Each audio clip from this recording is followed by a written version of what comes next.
Welcome, my friends, to another episode of Shoot First, Ask Questions Later. Today, we have the schus to be joined by Rabbi Dr. Jason Weiner, and we are going to be talking about the field of medical halacha and medical ethics in the 21st century. Now, why are we bringing Rabbi Dr. Weiner on the podcast to discuss this? Well, I think his bio will make it quite evident. He is the senior rabbi and executive director of the spiritual care department at Cedars-Sinai, Los Angeles, and serves as rabbi of Knesset Israel Synagogue of Beverlywood and as a senior consultant to Amitai.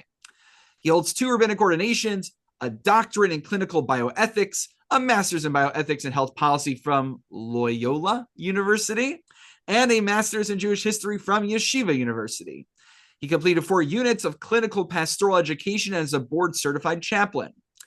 In addition to dozens of articles and book chapters, he is the author of Guide to the Observance of Jewish Law in a Hospital, Jewish Guide to Practical Medical Decision-Making, which was cited in a Supreme Court brief, and Care and Covenant, a Jewish Bioethic of Responsibility, which was a finalist for the Rabbi Jonathan Sacks Book Prize. And in keeping with Mitzvah Shivcha Shel Adam Omer B'fanav, that we only list part of your bio, I think it's already clear enough to our listeners why you are the man for the topic. So I think we're going to do something a little bit different than usual. Generally, our style is that we sink our teeth into a single tshuva, but actually what I'm interested in looking at in this discussion together is really what medical ethics and medical halacha tshuvos look like in the 21st century. And I know you have had the privilege of interfacing with some of our contemporary poskim in adjudicating some of these cutting edge issues. So maybe rather than delving into one specific issue, I'd love to get more of a survey and overview of what the field of Jewish medical ethics and halacha looks like in the 21st century. But Rabbi Dr. Weiner, I hand the mic over to you. You tell us what you want to do today.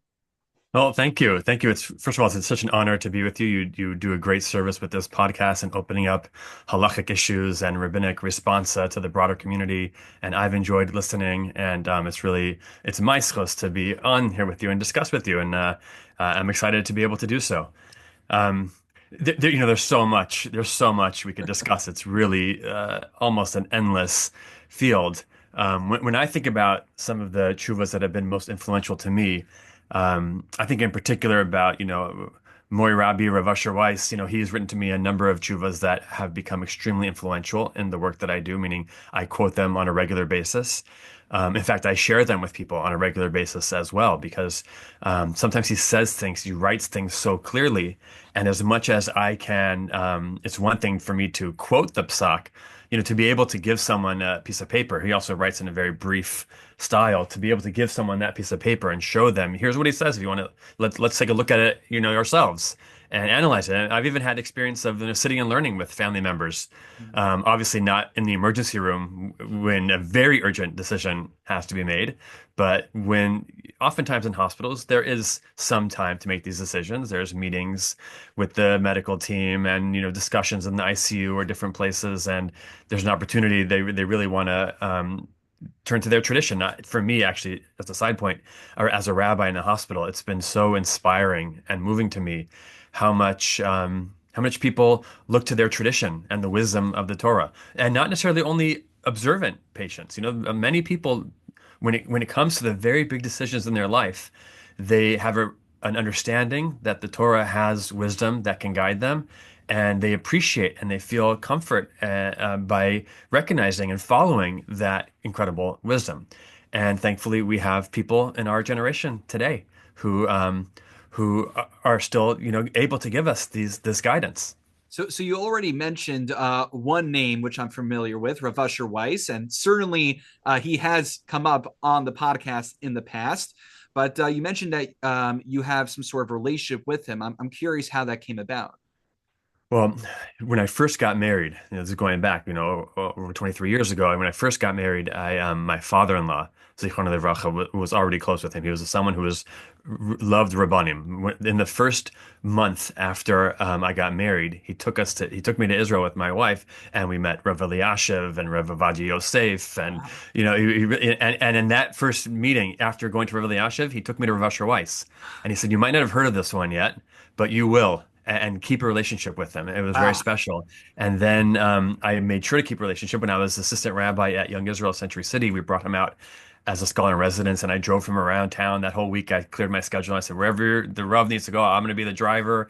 And then when I was offered the job at Cedar Sinai, first turned to him and said, should I take it? And there's going to be different issues. And he guided me, and I started asking him lots of questions at that time, and he really took responsibility to, guide me. And it was only after that he then became the official Rav and Posek of Shaare Zedek Medical Center. And so he's someone who's continued to be very knowledgeable and abreast of medical halachic issues. Well, that's so interesting. So he's officially the Rav of Shaare Zedek. Wasn't that the Tzitz Eliezer's Yeah, he's position? the Posek, I guess. The Rav is Rabbi Sprung today, but he's the Posek.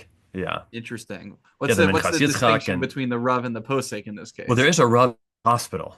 There's a hospital rabbi, like sort of like my job here Like at a Cedar Sinai. chaplain. Basically a chaplain, the Rav in charge of make sure that the kitchen is kosher and the Shabbos, everything's appropriate, and that he's there for the patients when they need things.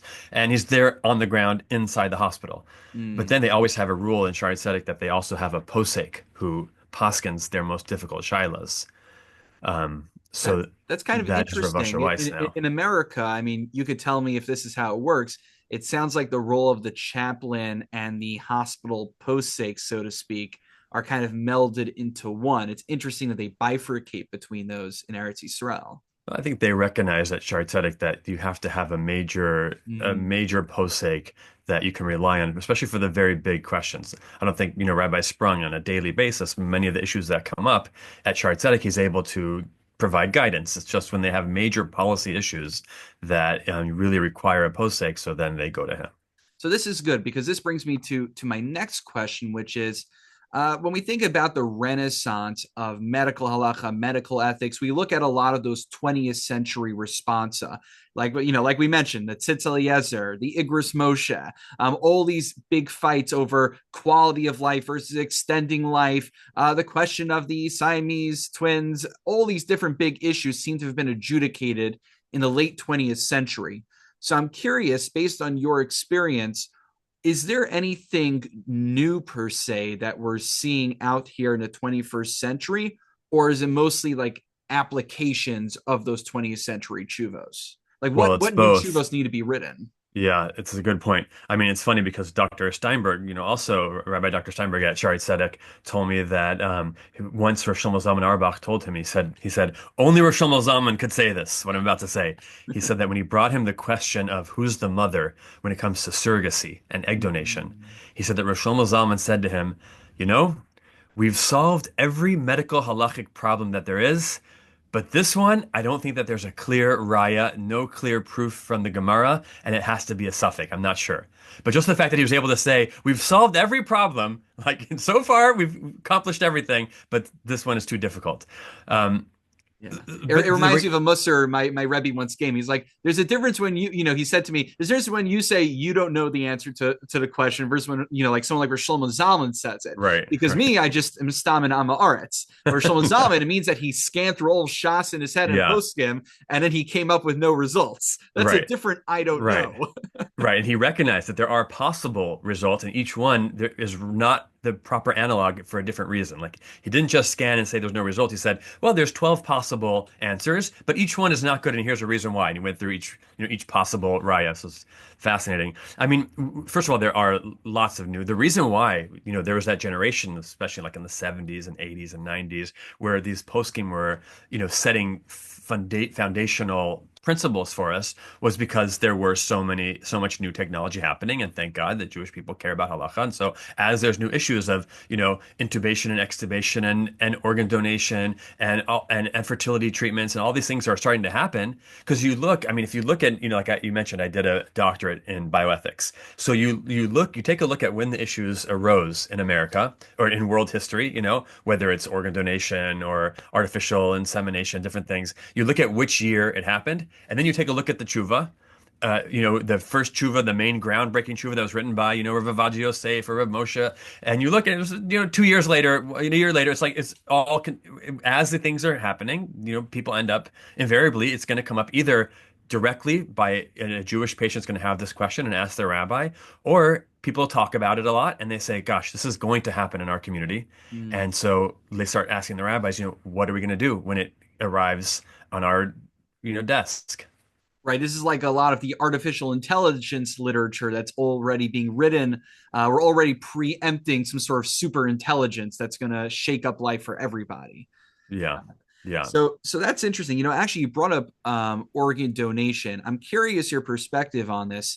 If I'm not mistaken, I think a month or so ago, I think it was the New York Times Yeah. had an article. Okay, so you know what I'm talking about. I'll just for our listeners, an article basically about how organizations were hastily performing organ harvesting while people were still technically alive, and I know that created a whole scare. I'm just curious, how that affects the Jewish organ donation side of things. Well, it affects it because it scared a lot of people.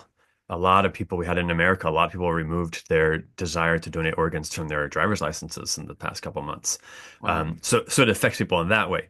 Halachically, practically, it shouldn't affect people in a lot of ways, because what happened was there was a conflation of terms and of scientific understanding of what happened. Meaning the whole brain death debate, which we're not necessarily going into now, although we can if you'd like to, but that whole debate wasn't impacted by what happened. Meaning these weren't patients that were inappropriately declared brain dead, and then all of a sudden we realized, like, oh, the whole brain death debate is, has to be re-adjudicated. It wasn't brain dead patients. It was something called DCD, donation after cardiac death. That is a procedure whereby a patient is not brain dead, and they're not expected to be brain dead, and so they're taken to the operating room, and everything is withdrawn so that they will die in order to be able to retrieve their organs. Now, I'm not trying to say that it's a evil thing. I mean, these are patients who are expected to die eventually, and they can save a lot of lives. And so the hospitals believe that this is a way to save lives. However, halakhically, it's always been problematic, that procedure, because it's withdrawing not for the patient's benefit and not because the patient's expected to survive, but to hasten their death. And so that's always been a problem in halacha. And what we realized from these New York Times articles is that indeed it is something to be concerned about, because there can sometimes be corners that are cut when people don't follow the very careful guidelines that are in place. But sometimes, especially in that article, it was very rural hospitals, and sometimes things were happening that, shouldn't have happened. And it's a reminder that things should be done in a careful way. And that's why the truth is, when people told me that they were removing their desire to donate organs from their driver's license, I said, the truth is, that's good. You should put it in your advance directive, not on your driver's license. You should do it in a way where a rabbi is consulted and there's a process, instead of just putting it in your license, where you give complete authority to the hospital to do whatever they want. I'm glad you brought that up, because I read on your bio your affiliation with Amatai, Yeah. which deals a lot with end of life issues in a very holistic manner. I recently looked at the website. I was very impressed with the whole overhaul and the rebranding. And I mean, I think if I understand correctly, it began more narrowly as Halachic Organ Donor Society, and then it expanded to more general end of life questions. Is that correct? Right. Yeah, I wasn't involved with Halachic Organ Donor Society, but recently Rabbi Shlomo Brody took over the organization and completely changed the focus and said, most of the questions that come up today are not about, brain death and organ donation, but rather there are a lot of questions that people have about end of life, both preparing for the end of life and navigating the end of life and decision making. And so he's doing an amazing job. The organization is doing a lot of great educational and providing resources. And one of our projects was to create an advanced directive, a halachic advanced directive called Nativot, which is a perfect example in this case, where it says, I'm Jewish and I follow Jewish law, and here's the rabbi I want you to consult. Mhm. And if a person wants to donate organs, they have the option to do that based on their rabbi's guidance without making a decision about brain death versus not brain death. We do not take a stance on that controversial issue, but it allows a person to just share their general goals and values and preferences and let their rabbi guide them. And this has now become the official advance directive of the Rabbinical Council of America. It's really well made, and I was actually, I mean, this isn't theoretical. I mean, I was working with a congregant about this matter very recently, so I was looking at the document very carefully. If I recall correctly, the individual can basically rate how pain averse they are, how much they value quality of life versus extending life. So I'm curious, actually, you mentioned extubating for a moment. So maybe you just want to tell myself, tell our listeners a little bit about the questions related to intubation and then extubation. I see that one of the chuvos from Rav Usher Weiss that you had written to you is actually about the question of extubation. So I'm curious if you could just give us maybe a little bit of an overview. And again, what I think might be helpful is the kind of questions regarding withdrawing care seem to have already been addressed in 20th century, late 20th century literature. So, what's the new angle that Rav Usher Weiss is addressing in the 21st century? Sure. Yeah, I'll share that with you. In fact, I'll tell you about two chuvas that Rav Asher Weiss sent me. That the two of them together really provide an important foundation. And to be clear with your question, I appreciate it. The advanced directive that we did with the T vote, the simple advanced directive is just appointing a rabbi. And then there's a conversation guide that goes with that. And that's where people can describe their general goals and values. It's not a that part is not meant to be a legally binding. They're not telling you, tell the doctors if you don't have quality of life to withdraw. It's more like just help us understand who you are and give us a general picture of your values that is then used for the decision makers. Rav Asher Weiss wrote me a couple of chuvas. I have a number of chuvas that I received from him, and some of them, they have such important principles that I really hope they end up getting published. So he has published some in his Sefer on COVID, on Corona. He published a few of the questions I asked him, but still yet unpublished are some that have really crucial principles. So there was one on extubation. The issue with extubation is, now we have this incredible technology that if someone's, normally our brain stem controls our respiration, our breathing. But people can go through situations where their brain stem is not initiating breaths, whether that's because of a drug overdose or hypothermia or an illness or a trauma, an accident. In some situations, the breathing can come back eventually. In other situations, it can't. And then we have very difficult questions because they get put onto a respirator, and that's now sustaining their life. And we believe in Judaism, that we do everything we can to prolong life, but we do not do anything to prolong suffering or prolong the dying process. And when that time has come, we do prefer to allow people to die a natural death without pain and suffering, but we cannot do anything to hasten their death. We don't withdraw, we distinguish in halacha between withholding and withdrawing. Sometimes we can say, and actually Rav Asher Weiss writes this to me in the tshuva. Now I'll get to the whole question in a second, but he says it clearly in that tshuva about extubation. This is one line that I share with people a lot, where he says, in a case where a patient won't be able to be extubated, they're going to be stuck on the respirator. Don't put them on in the first place, because it's meant to be a bridge to get someone through an acute situation where they can't breathe on their own, and then to get off of the respirator. But if you put them in a situation where they're going to be put on and they're going to be stuck on there and they're going to stay on there, then you're not doing them any favors by putting them on the respirator. You're not always obligated to prolong the dying process, especially when it's involved with suffering. So he makes that very strong point, which is a really important point.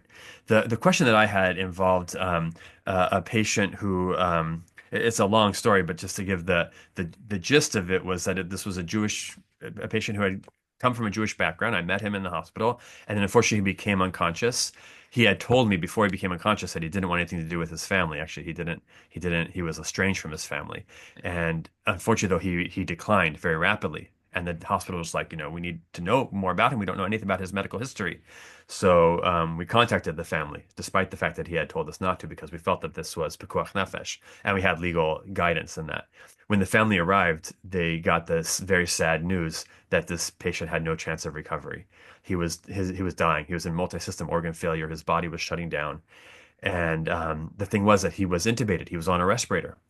And he was a young man, very, aggressive in some ways, and he would pull the endotracheal tube, the tube that goes into one's mouth and then down their trachea into their lungs. He would pull it out of his mouth. So they had sedated him so he would stop doing that. But at this point, they realized, he has no chance of recovery. He's just laying in the bed, sedated, and his body is slowly shutting down. And when the family arrives, they say, we love our son. We want to be able to say goodbye to him and apologize to him and talk to him. Can you take the tube out of his mouth? They say, well, if we do that, if we wake him up, we have to take the tube out. If we take the tube out, he's going to die within a day or two. And the family said, well, what's our other option? They said, well, you can do nothing. And if you do nothing, then he just slowly dies over a few months and he'll never wake up. Mm. So the family wanted to wake him up, but they asked me for guidance, and I spoke with a local posek, and he said, you can't. This is hastening death. You can't take out the respirator to hasten his death. So they didn't. But one night, basically, the sedation was running out anyways, and it was late at night. And they were talking to the resident, and they were like, why don't we just not refill it? And he was like, okay, but then I'm going to take out the tube. And they said, okay, I guess take it out. And it just they just did it. And then they called me later that same day to come say vidui with the patient. And I came in and I saw that it had been taken out. He died that day, the same day. And this was after he died. Usually we ask rabbis before the case, but this was after the case because what happened was the mother, we said vidui, the patient then died. And then the mother asked me to step out in the hallway and she says to me, did I just kill my son? So I said, well, what happened? She said, well, I know you told us we can't take out the tube, but we did it. We just felt it was the right thing at that moment. We weren't thinking clearly, maybe. And the truth is, we had a great day, an amazing day with our son. He right when he woke up, he started crying and thanking us for coming, telling us he loves us and apologizing for what he's done. And we apologized to him and told him we loved him. We kind of forgave each other, and then we were reminiscing and laughing and happy about the old good times we had had. And then he declined, and then he died. So she's like, "Did I murder him?" So I said, obviously, no, you didn't murder him. And I, gave her reasons that just came to my head at that moment. And then Right. It's a pastoral question exactly. Not a halachic It question. was pastoral, but they really cared about halacha. So I was trying to give her halachic reasons. And immediately I felt like, did I tell her, did I tell her the right thing? So I contacted Rav Weiss. Right when I told him the story, he was quiet. And, he then when I said hello, are you there? He was like, I'm crying. I have to compose myself. I'm sorry, which found very meaningful. I mean, he really took it to heart. And then he said, I'm going to write you a tshuva about this. You can give her the tshuva.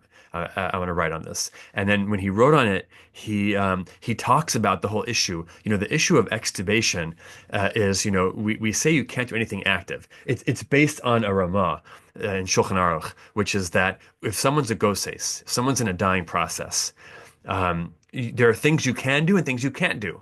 So the Ramah in Shulchan Aruch says that, for example, you can't pull out the pillow from under their head. You can't move them to another room. These are things that could hasten death actively.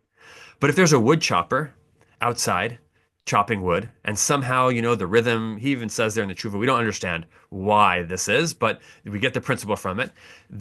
Somehow the chopping of the wood is keeping the patient alive. You can tell the wood chopper, stop chopping the wood, because and that can therefore passively allow them to die. So he writes there, he says, I would say, if you asked me that question beforehand, I would have also told you what your local posek said. You cannot extubate. You would have had to leave it in and let him slowly die. However, after the fact, the reality is, b'diavad, you could say, the question is the respirator the pillow, which you can't pull out under the patient's head, or is it the wood chopper, which you could tell the wood chopper to stop chopping wood? He said, I think, like most poskim think, it's the pillow. It's too close. It's too connected. You can't pull it out. But I could understand the argument that it's the wood chopper. So he said, I would tell them don't take it out. But after the fact they took it out, you know what? Maybe you can rely on the fact that it's more like the wood chopper than especially in this case where, they're brokenhearted and we're trying to comfort them. He said, it's not such a clear cut. There might be what to rely on, that it's the wood chopper and that it could be allowed. It's a really excruciating. The words don't do it justice. to see one's loved one intubated, and then going through these kind of questions. I mean, Right. I just remember a year ago or so, I was with a family. The patriarch of the family was intubated. I was with the family doing the final vidoy, the Tehillim, and saying the final prayers. I left the room to just, I think grab some supplies and bring it back. And when I came back, they had made a decision with the nurse, with the doctors to extubate.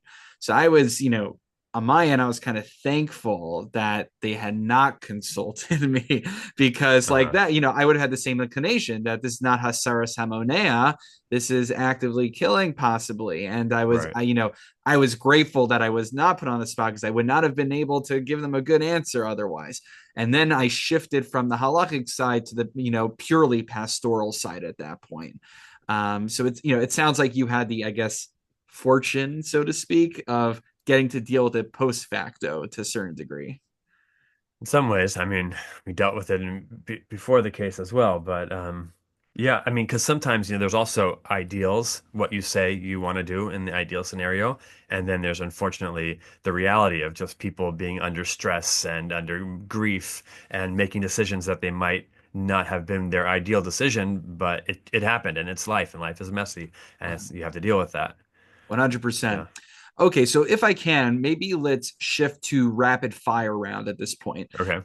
You sent me ahead of time several other chuvos, some from Rav Weiss, but also you've been in touch, I think, with Rav Hershel Schachter, with the Eretz Chemda Institute. So maybe just like in a rapid fire round, can you give us a few other just kind of topics, cases you've been involved with, what kind of post skim you've interfaced with? Just give us like a little bit more of a bird's eye view of what you have to deal with in your day to day. Sure.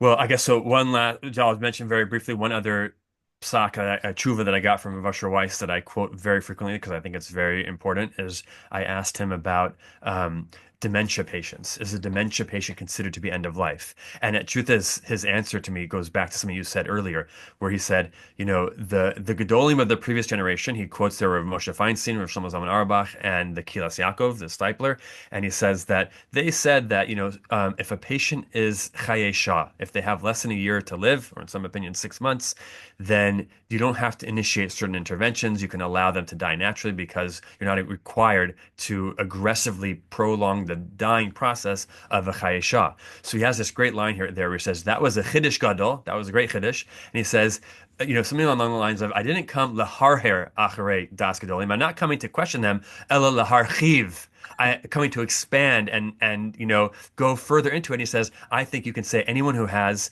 an illness that is incurable and is chronic and such as dementia, even though they're not likely to necessarily die within a year, you can say that an advanced dementia patient, if they're suffering, is also chaye shah for these purposes. And you're not required to actively prolong their dying process, their life of suffering, in an active way as you would with the person who was chaye olam, who had a regular lifespan still to live, which is a very important psak. Interesting. So he's suggesting that having dementia, or at least at an advanced stage, Advanced stage, essentially right? already makes someone, I'm not sure what term he used, goses, trefa, Just chaye shah, terminal, as Aisha. if they're terminal in that terminal category, right? Right, because there's no, I mean, I was just speaking with a neurologist recently, and this is his field. He was excited that there was two new FDA approved drugs to be used, but all they seemed to accomplish was slowing the process by Right, 25% or so. right, right. But there doesn't seem to be an actual cure. So once Not someone goes yet. down that path, and this gets to the question again, are we extending life, or are we elongating the dying process? And it sounds like he's already being classified as the dying process at this point, Yeah, which opens up more possibilities at that yeah, point for to sure. alleviate him. Okay, so Yeah. that's Rav Usher Weiss. What do we got from some other Okay. post skims? So Rav Schachter wrote me a tshuva that is very important. for a few reasons, and I really hope it will get published at some point somehow.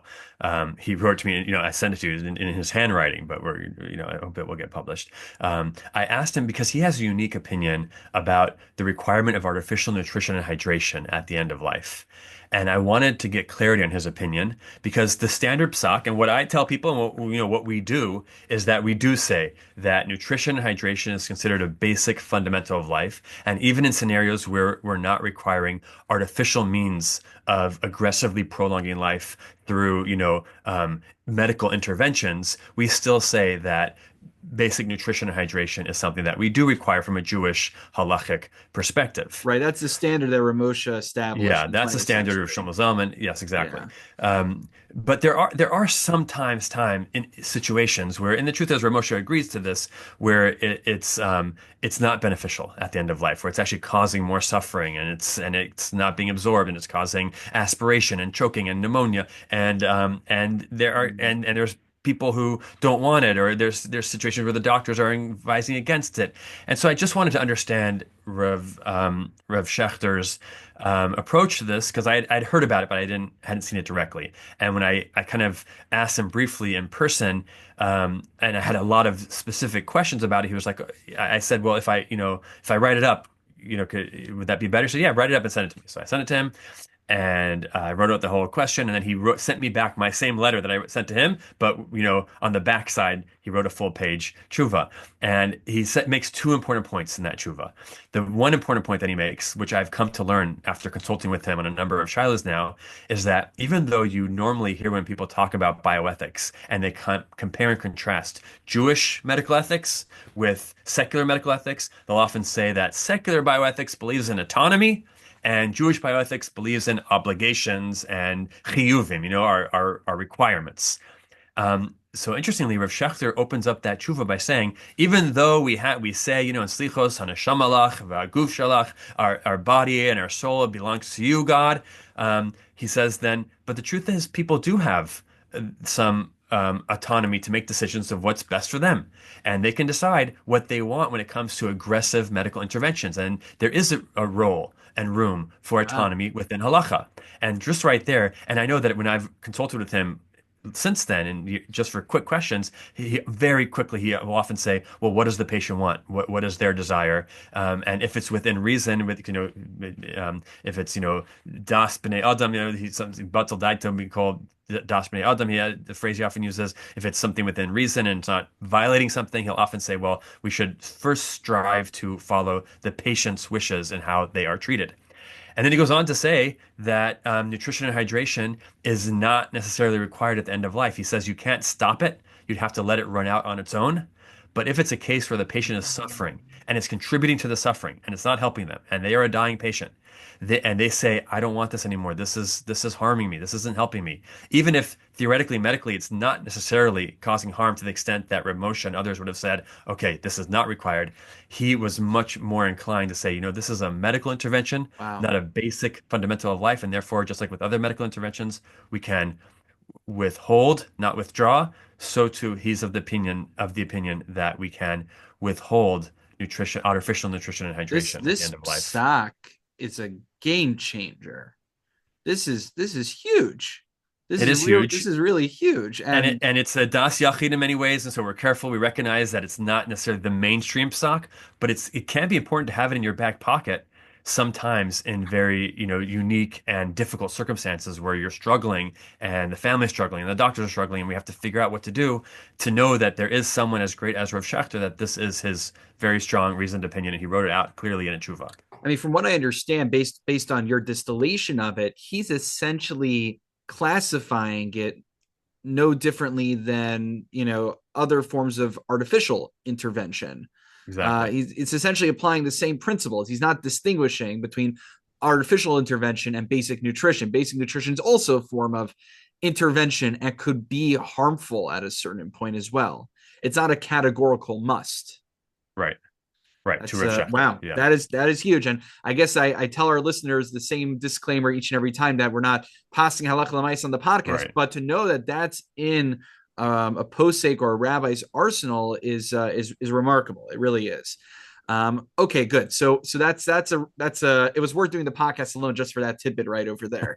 Yes, So and be careful with it. I think it's worthwhile to be intellectually honest and recognize that that opinion exists, but also just recognize that it's not the mainstream majority view. But he definitely has a right to an right. opinion The from the challenge Schachter. the challenge I guess the challenge I'm just reflecting over here is that I know you gave the caveat that it's a das yachid, a minority opinion, but the thing is that all these questions are shas hadchak questions. All these Often, questions are extenuating circumstances, which allow right. someone to rely on a das yachid. So I mean, again, I'm just thinking about the halachic arithmetic over here. Yeah. When would you not use it because you rely on a das yachid in those cases? But anyway, this is definitely beyond my pay grade. Which actually, I guess I have one other question I want to pop in here. I'm actually genuinely asking for myself as well.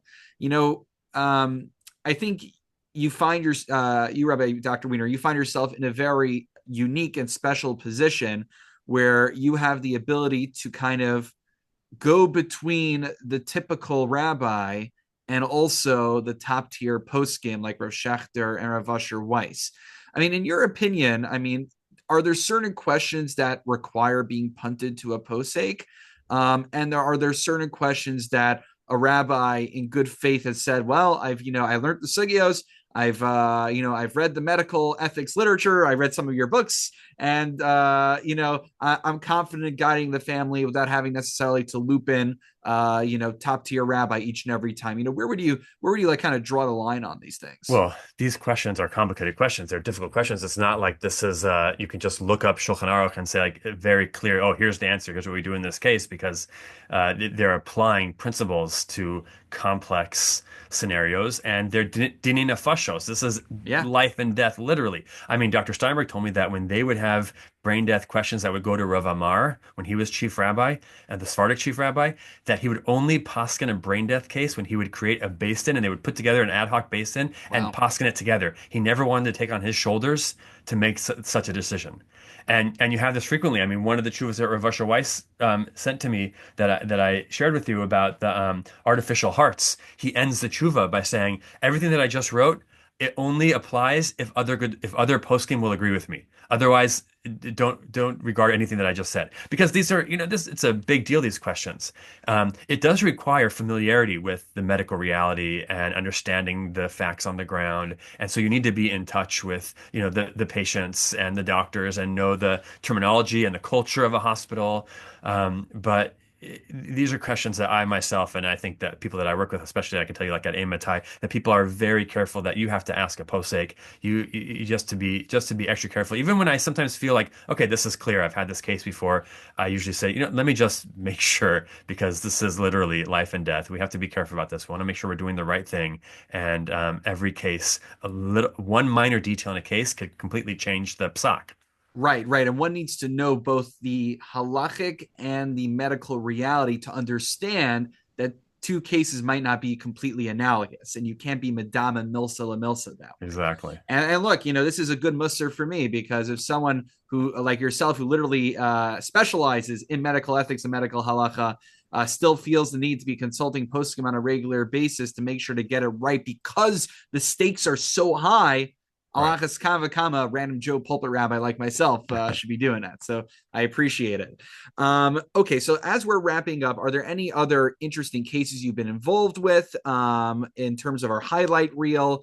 Or if you want, you could just share with us a final message for our listeners. I mean, I'm just any final message on the realm of medical halacha, medical ethics, where things are going, what you think might be misunderstood by people like myself.